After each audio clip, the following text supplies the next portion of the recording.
રાઠોડ ધોરણ 6 ની અંદર સામાજિક વિજ્ઞાન વિષયમાં સરસ્વતી ગ્રુપ ઓફ એજ્યુકેશન દ્વારા ચાલતા ઓનલાઈન વર્ગની અંદર ફરી એક વખત આપ સૌનું હાર્દિક સ્વાગત કરું છું। આપણે જોઈ રહ્યા હતા પ્રકરણ નંબર 8 જેમનું નામ છે ભારત વર્ષની ભવ્યતા। ખાસ યાદ રાખજો, પ્રકરણનું નામ છે ભારત વર્ષની ભવ્યતા, જેમના આપણે 3 ભાગ જોઈ ગયા હતા। આપણે ભાગ 4 થી શરૂઆત કરીએ છીએ, જેમની અંદરનો પ્રથમ મુદ્દો છે વેપારીઓ અને નવા માર્ગો।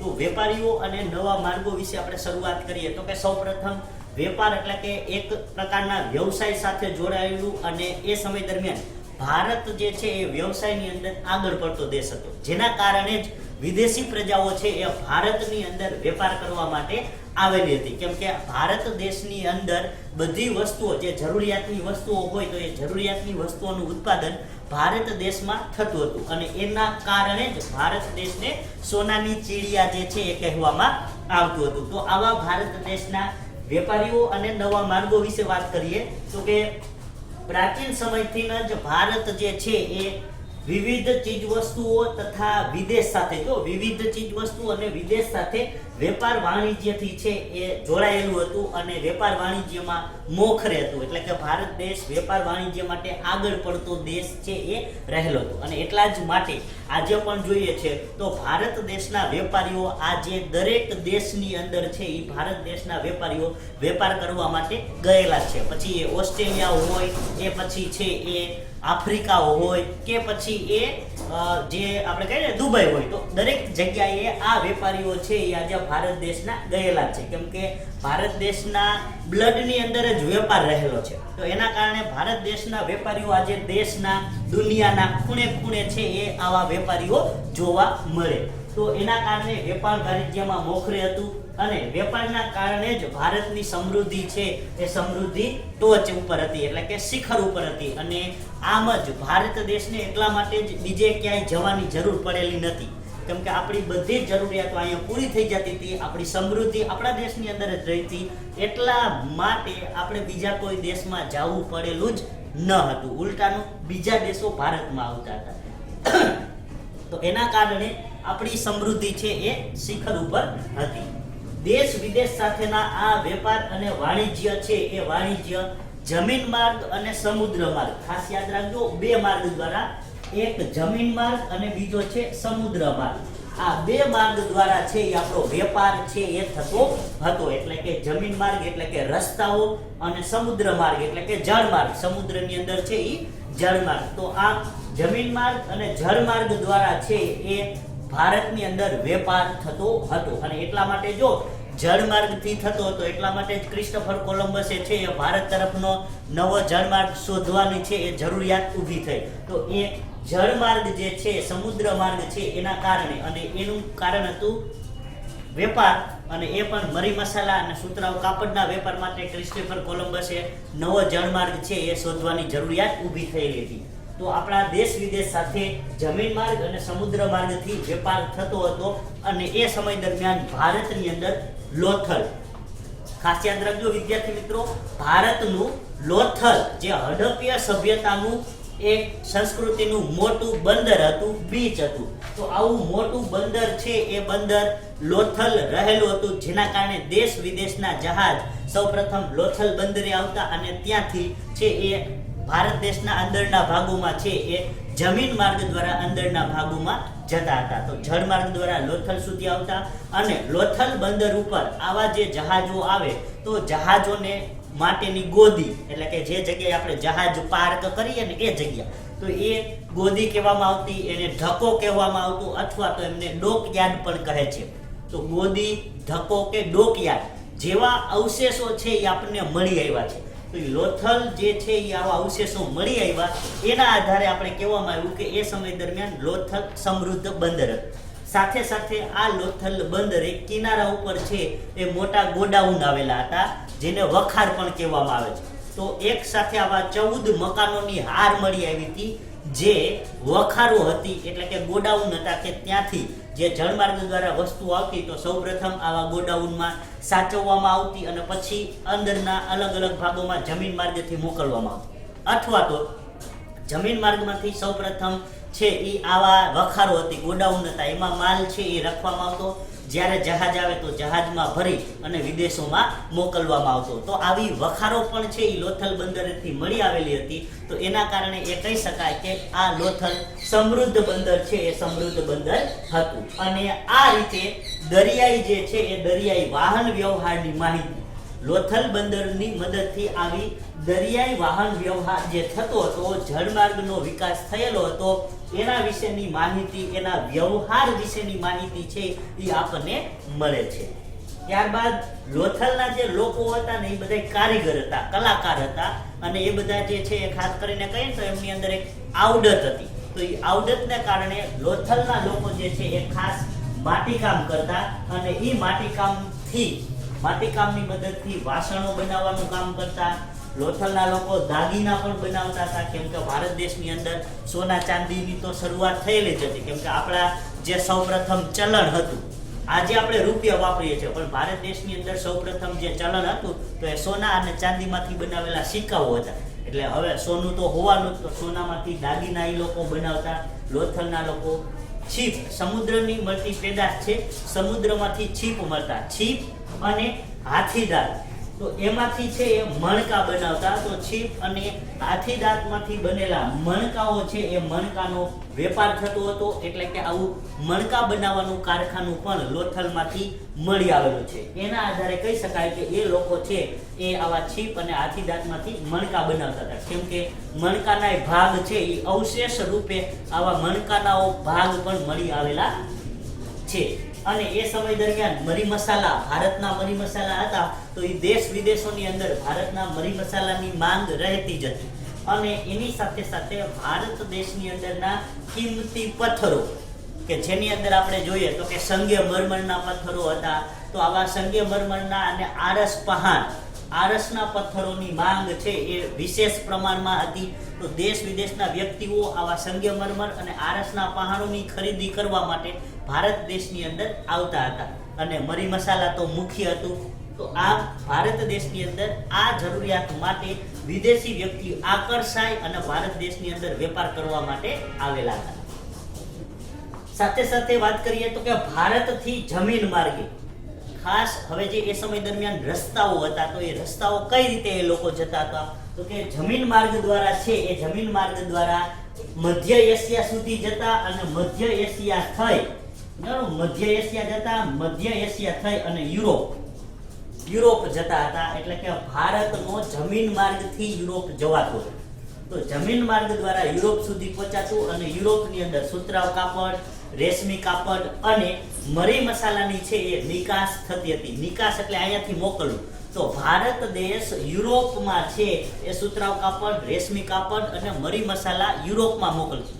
વિચાર કરો, પ્રાચીન સમયમાં પણ આપણા વેપાર માટે આપણે અહીંયાથી નિકાસ કરતા, મગાવતા નહીં. એટલે જો બીજા દેશની અંદર આપણે વસ્તુ મોકલીએ તો બીજા દેશનું જે નાણું હોય, હુંડિયામણ હોય, બીજા દેશનું નાણું આપણા દેશમાં આવતું. અને એના કારણે એ સમય દરમિયાન ભારત દેશ છે એ સમુદ્ર દેશની અંદર છે એનું ગણવામાં આવતો હતો. અને જે આ નિકાસ થતી હતી, તો એ નિકાસ કયા બંદરોએથી થતી હતી, તો એના વિશે જોઈએ તો કે ખંભાત, ભરૂચ, સોપારા અને તામ્રલિપ્તિ. ખાસ યાદ રાખજો, ખંભાત, ભરૂચ, સોપારા અને તામ્રલિપ્તિ આ નામના બંદરો હતા. અને આ બંદરો દ્વારા આંતરરાષ્ટ્રીય કક્ષાએ જે છે એ આંતરરાષ્ટ્રીય બંદરોએ પૂર્વથી લઈ અને પશ્ચિમ ભાગને જોડતો હતો. એટલે કે આપણે પશ્ચિમ તરફના જે ભાગો હતા, પૂર્વ તરફના જે ભાગો હતા, તો એ ભાગોમાં જળમાર્ગ દ્વારા છે એ આવા સુતરાઉ કાપડ અને મરી મસાલાની છે એ આપણે નિકાસ કરતા હતા. તો આવા આંતરરાષ્ટ્રીય બંદરોથી છે એ પૂર્વ પશ્ચિમ ભાગને જોડી અને વેપાર થતો હતો. અને એની સાથે સાથે જે આ નિકાસ થતી હતી, એટલે કે સુતરાઉ કાપડ, રેશમી કાપડ, મરી મસાલા અને સોનું ચાંદી, આની આયાત પણ કરવામાં આવતી હતી. કે ભારત દેશની અંદર જે છે એ સુતરાઉ કાપડ માટેનો કાચો માલ, રો મટીરિયલ, તો એ સુતરાઉ કાપડ, રેશમી કાપડ માટેનો પણ કાચો માલ છે એ મગાવવામાં આવતો. મરી મસાલા તો હતા જ, અમુક પ્રકારે જે નતા આપણી પાસે એ મસાલાઓ બીજેથી, અને સોનું ચાંદી પણ આયાત કરતા હતા. એટલા માટે જ એ સમય દરમિયાન આપણે સોનાના સિક્કા રાખ્યા હોય ને, કેમ કે આપણે સોનું અને ચાંદી બીજા દેશ પાસેથી આપણે છે એ આયાત કરતા હતા. આયાત કરવું એટલે મગાવવું, નિકાસ કરવું એટલે મોકલવું. નિકાસ કરવું એટલે મોકલવું, આયાત કરવું એટલે મગાવવું.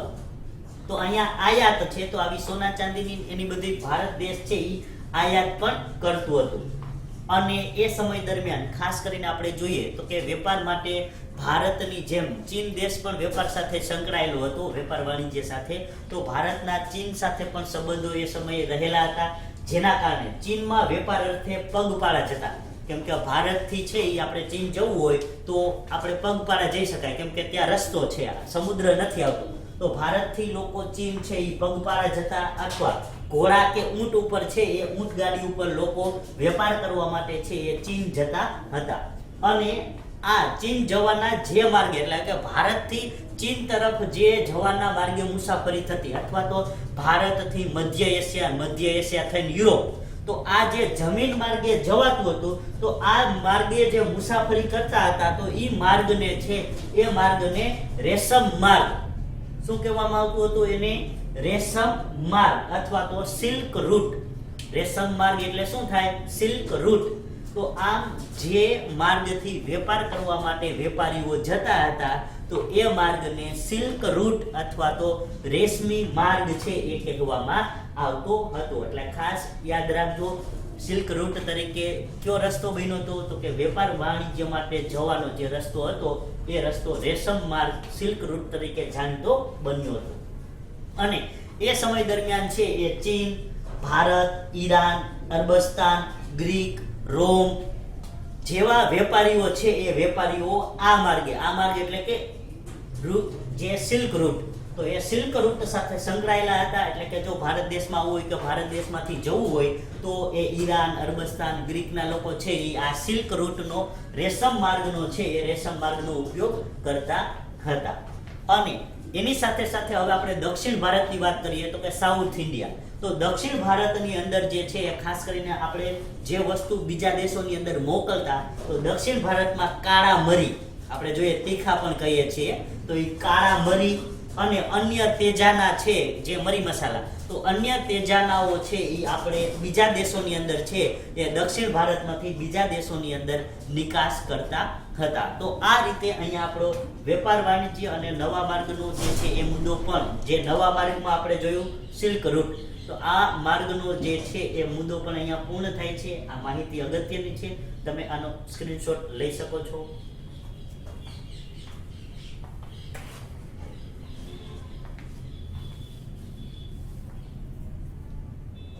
મુદ્દો જોઈએ તો પ્રાચીન ભારતમાં ચિત્રકલા. હવે ચિત્રકલા વિશેની વાત કરવામાં આવી છે, તો ચિત્રકલા વિશે તમને જણાવી દઉં તો કે ભારતની અંદર જે ખાસ બૌદ્ધિક કૌશલ્યની સાથે સાથે ચિત્ર પણ જે છે એ સારા પ્રમાણમાં વિકાસ થયેલો હતો. પણ આના વિકાસની શરૂઆત પ્રાચીન સમયથી જ થયેલી હતી.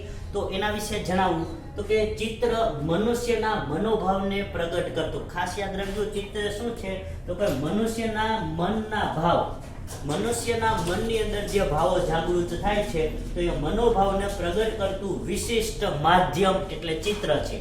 અને એ ચિત્રના માધ્યમ દ્વારા આપણે કોઈને કાંઈ કહ્યા વગર, કોઈ પણ શબ્દનો ઉપયોગ કર્યા વગર ચિત્ર દ્વારા આપણે સામેના વ્યક્તિને સમજાવી પણ શકીએ છીએ અને સામેવાળી વ્યક્તિ સરળતાથી સમજી પણ જાય છે. તો આપણે આવા મનોભાવને પ્રગટ કરતું માધ્યમ એટલે ચિત્ર છે. અને આ ચિત્રની સાથે સાથે એ સમયની કે પ્રાચીન સમયની જે વાસ્તવિક પરિસ્થિતિ હતી, તો એ વાસ્તવિક પરિસ્થિતિનો ખ્યાલ પણ આપણને એ ચિત્રો ઉપરથી જ ખ્યાલ આવે છે.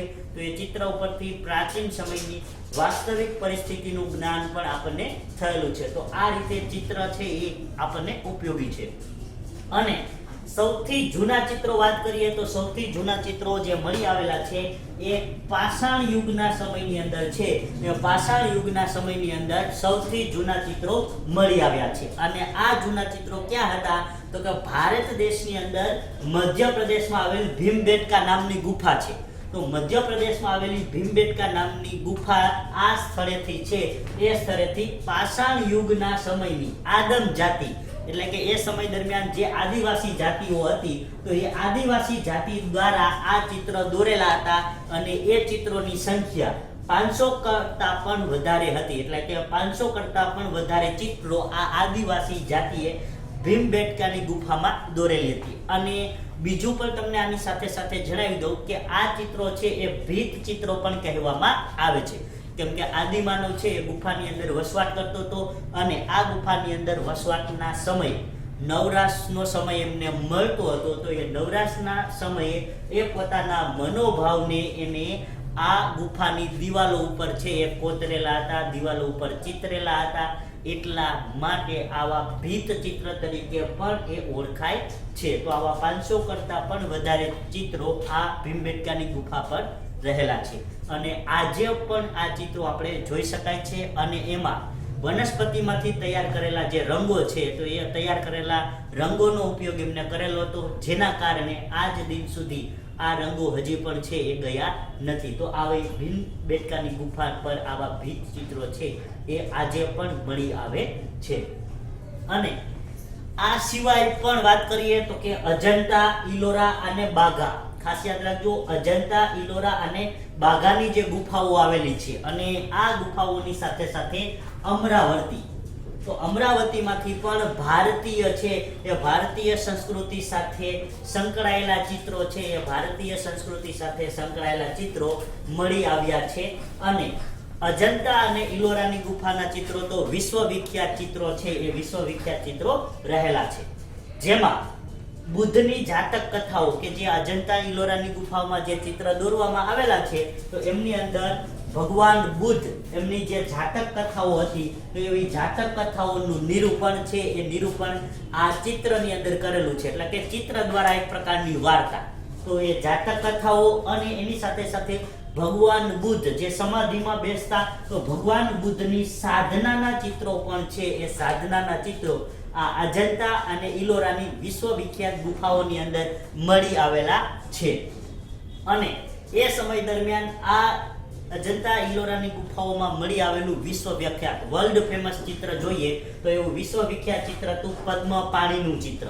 ખાસ યાદ રાખજો, પદ્મ પાણીનું ચિત્ર છે એ વિશ્વવિખ્યાત ચિત્ર હતું, જે ભારતીય સંસ્કૃતિનું ઘરેણું કહી શકાય, કે ખૂબ જ કિંમતી અથવા ભારતીય સંસ્કૃતિની ચિત્રકલાની અંદર પણ આગળ છે એવું જો કોઈ કહેવા વાળું ચિત્ર હોય તો એ હતું પદ્મ પાણીનું ચિત્ર, જેના કારણે આપણે આપણી ભારતીય સંસ્કૃતિના ઘરેણા સમાન છે એ આ પદ્મ પાણીના ચિત્રને ઓળખાવી શકાય છે. અને એની સાથે સાથે ઇલોરાની અંદર વાત કરીએ તો કે ઇલોરાની અંદર ભગવાન શંકરનું શિવ મંદિર આવેલું હતું, જેને કૈલાસ મંદિર તરીકે પણ ઓળખવામાં આવે છે. તો ભગવાન શંકરનું મંદિર છે એ મંદિર ઇલોરાની ગુફામાં આવેલું હતું. અને સાથે સાથે આ ભગવાન શંકરનું મંદિર જે છે એ ત્રિમૂર્તિ તરીકે, એટલે કે ભગવાન શંકરની જે છે એ 3 મુખવાળી, બ્રહ્મા, વિષ્ણુ અને મહેશ, તો આવી ત્રિમૂર્તિ તરીકે પણ આ છે એ ગુફાઓની અંદર પથ્થરમાંથી કોતરેલા શિલ્પ છે એ ત્રિમૂર્તિ શિલ્પ ભગવાન શિવનું મંદિર, કૈલાસ મંદિર છે એ ત્યાં મળી આવેલું છે. અને એનાથી પણ વિશેષ જો આપણે વાત કરીએ આવી કલા કૌશલ્યની અંદર, તો એક જ શિલામાંથી કોતરેલ, એટલે કે એક વિશાળ મોટા પથ્થરમાંથી જ કોતરેલ જે છે એ કોતરેલ શિલ્પ મળી આવેલું છે, કે જે આ શિવ મંદિર છે તો એ શિવ મંદિર એક જ પથ્થરમાંથી કોતરેલ છે એટલા માટે પ્રખ્યાત છે. તો એ એક જ શિલામાંથી કોતરેલું હોવાને કારણે આજે એ વર્લ્ડ ફેમસ ભગવાન શિવનું મંદિર, ઇલોરાની ગુફાનું આ શિવનું મંદિર, એક મોટી વિશાળ શિલા આખી છે પથ્થર, એ પથ્થરમાં એક જ પથ્થરમાં કોતરેલું શિવ મંદિર છે, જેના કારણે એ વિશ્વવિખ્યાત બનેલું છે. તો અહીંયા આપણી પ્રાચીન ચિત્રકલાનો મુદ્દો પણ છે અહીંયા પૂર્ણ થાય છે. તો તમે આનો પણ સ્ક્રીનશોટ છે એ લઈ શકો છો.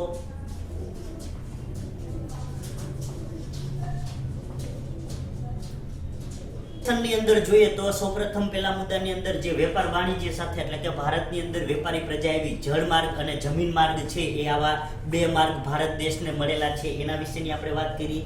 એ સમય દરમિયાન સોના, ચાંદી, સુતરાઉ કાપડ, રેશમી કાપડ, આવી બધી વસ્તુઓની છે એ નિકાસ થતી હતી. મરી મસાલાઓની છે એ ભારત દેશમાંથી નિકાસ થતી હતી. તેમજ ભારત દેશની અંદર જે માર્ગે છે એ ચીન થઈ મધ્ય એશિયા થઈ યુરોપ, તો જે આ જમીન માર્ગે જવાતું હતું તો એ જમીન માર્ગને છે એ સિલ્ક રૂટ રેશમ માર્ગ કહેવામાં આવતો, એ પણ આપણે આગળ જોયું. ત્યારબાદ આપણે પ્રાચીન ચિત્રકલા વિશેની વાત કરીએ તો પ્રાચીન ચિત્રકલાની અંદર પણ આપણે ભીમબેટકાની ગુફા વિશે વાત કરી કે જે આપણા મનની અંદર ભાવ પ્રગટ થયા તો એમને ચિત્ર દ્વારા છે એ વ્યક્ત કર્યા. તો ભીમબેટકાની ગુફામાં પાષાણ યુગના છે એ પાષાણ યુગના પ્રાચીન ચિત્રો મળી આવ્યા હતા, જે ચિત્રોની સંખ્યા 500 કરતાં પણ વધારે ચિત્રો છે એ રહેલા હતા એ સમયે.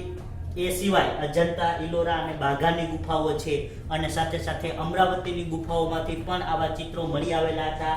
અને એમની અંદર બુદ્ધની જાતક કથાઓ એટલે કે બુદ્ધના જન્મથી લઈ અને એ બુદ્ધ કહેવાયા ત્યાં સુધીની એવી જાતક કથાઓ પણ છે એના ચિત્રો દોરેલા હતા. ભગવાન બુદ્ધ સાધના કરતા હતા એટલે કે સમાધિમાં બેસતા હતા એના ચિત્રો મળી આવેલા હતા. સાથે સાથે પદ્મપાણીનું વિશ્વ વિખ્યાત ચિત્ર છે એ વર્લ્ડ ફેમસ ચિત્ર પદ્મપાણીનું મળી આવેલું છે.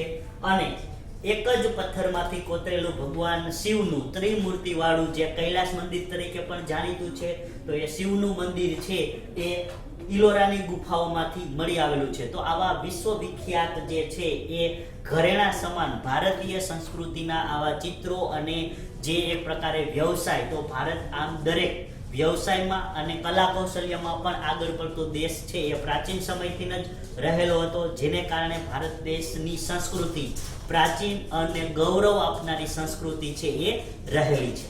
તો વિદ્યાર્થી મિત્રો, આજના સેશનની અંદર આપણે જોયું એનું આપણે રિવિઝન પણ કરી લીધું અને સાથે સાથે હવે આપણે આજનું સેશન છે એ અહીંયા પૂર્ણ કરીએ છીએ.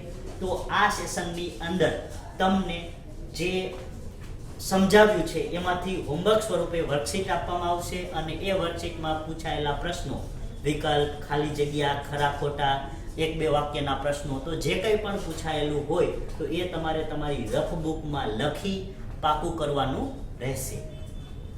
ધન્યવાદ.